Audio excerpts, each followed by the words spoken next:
আমরা আজকে এই আন্তর্জাতিক মানবাধিকার দিবসে স্মরণ করছি আমাদের সকল শহীদদের, আমাদের সীমান্তে যে শহীদ হয়েছে এত বছর ধরে আমাদের ভাই ও বোনেরা, সেই শহীদদের আমরা স্মরণ করছি।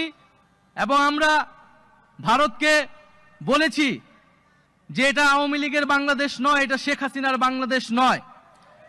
বাংলাদেশ আত্মমর্যাদা নিয়ে দাঁড়িয়েছে, রক্তের উপর দিয়ে দাঁড়িয়েছে।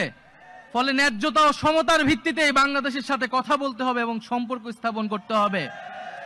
ফলে আপনারা এখনো যারা ভারত সরকারে রয়েছেন, ভারতের শাসক গোষ্ঠী রয়েছেন, এই যে সীমান্তে হত্যা হচ্ছে, আপনারা যদি মনে করে থাকেন এই সীমান্তে হত্যা করে বাংলাদেশকে প্রেসার ক্রিয়েট করবেন, তাহলে আপনারা ভুল ভাবছেন। আজকে সীমান্তকে যদি সুরক্ষা করতে হয়, তাহলে আমরা সীমান্তও কিন্তু ছুটে যাব। তাই আমরা বলতে চাচ্ছি, বাংলাদেশকে নিয়ে যে অপপ্রচার চলছে পুরো পৃথিবীতে, এই অপপ্রচার বন্ধ করুন।